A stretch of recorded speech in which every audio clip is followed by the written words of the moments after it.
The hardest day as a woman in law enforcement, I won't say that it necessarily had to do as much with being a woman, but just the hardest day in law enforcement. That day was September the 21st of 2003. I had not been with the agency all that long and was still in patrol training, and we had a domestic with weapons call that we responded to with my field training officer and my zone partner. And when we pulled up to the residence, the husband shot his wife in front of us. Then he ran from the residence, and my patrol zone partner took off after him. I looked up and realized that the 15-year-old daughter was standing in the front doorway watching all of this transpire. That was the moment in my career very early on that I realized this got very real. This was the worst situation, the worst case scenario, where I have someone who's been killed in front of us, and now we have to do what we do as law enforcement, hold the scene, make sure that there's nobody else injured, and we got the daughter out of the residence, and over again she told me, "My daddy killed my mama." And trying to comfort someone in that moment, there's no words. There's no words for the pain and the things that this young lady at 15 years old was going to go through and experience, and all the things in life that she was going to have to endure without her mother and her father. We were able to apprehend her father about 22 minutes later. He came back to the residence. But it was a difficult day, given that I had not planned for that kind of experience. Nobody does, and you can't. There was situations and things unfolding in milliseconds, and you have to think through it and react and respond. But you also have to be the one to be compassionate and caring and understanding of the people who are left behind in those situations. What was my hardest day as a woman in law enforcement? Several years ago, I responded to the scene of an overdose. The mother had overdosed on narcotics and had an infant child on her that she was caring for.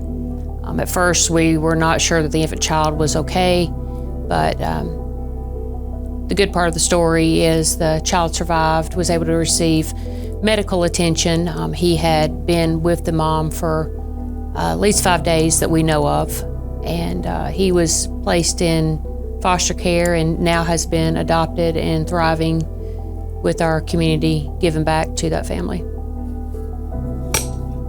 My hardest day as a female in law enforcement, I would say the day that a grandmother called, frantically looking for her grandchildren because there had been an arrest in her family and she had no information. She didn't know where her grandchildren were. She was hyperventilating. You could barely understand the words coming out of her mouth. So I felt her pain through that phone, and I had to be calm for her to be calm. And we calmed her down, we got her the information. But just as a woman, I extremely felt for this woman to where I even called her back that evening to check on her and make sure she was okay. A woman that has inspired me throughout my life, absolutely. Tina Turner has been a major inspiration to me and will always be. As a survivor of domestic violence myself, her story shows the power of resilience. It shows that your past absolutely does not define your future, and it also shows that the best response to adversity is grace and success. Is there a woman in my life who inspires who I am today? Yes, the woman in my life that has inspired who I was today is my mother. My mother, growing up, she taught me a lot of values in life, the importance of always being there, always giving 100%. Some days you may not have 100% to give, but you always give the most that you can, back to people, back to your job, back to your family, just being an all-around good person and always giving back to your situation. Is there a woman in my life who inspires who I am today? I'd have to say my mother is who inspires me the most. She has been the glue that holds the family together. She's also the one that tells you things that you need to hear, not necessarily what you always want to hear. And I feel like that I have a lot of her traits and qualities. I believe that females as a whole, bring things to the table that males do not bring, as well as the males bring things to the table that women do not bring. As a whole, women have a more nurturing mannerism.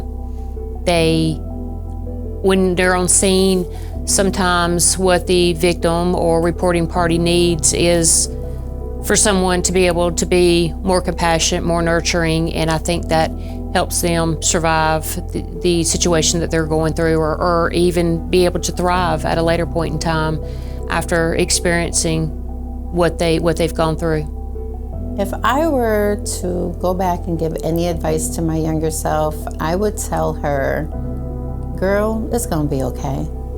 Actually, it's gonna be better than okay.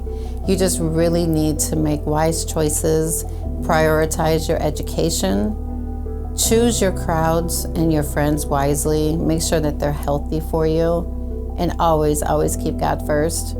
And to trust the journey.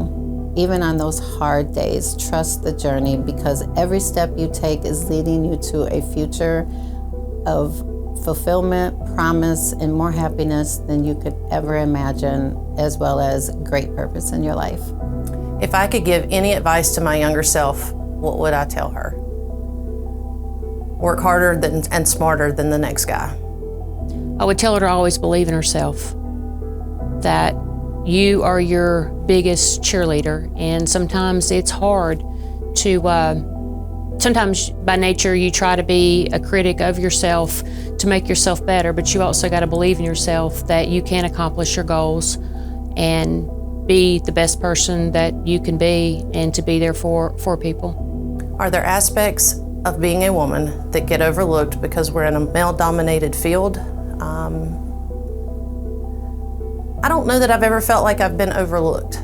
I have always known that I had to work harder and smarter, and I never tried to be one of the guys. I am who I am, and I bring many attributes to the table, whether it be the way I view things or a different perception to a situation.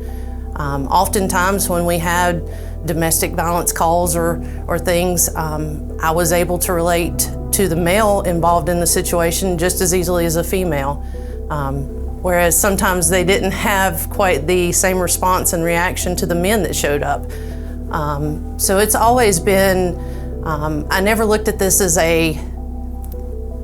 I'm here and in a situation because I'm a female. Just that we had a goal and a job to accomplish, and we all bring that to the table, whether it be male or female. Do you think it's getting better in law enforcement for women? Absolutely, yes. A lot of the stereotypical walls that society had put up in the past, I think a lot of them are coming down. There is a place and a benefit, not only a place, there is a huge benefit for women in law enforcement. Do I think it's getting better for women in law enforcement?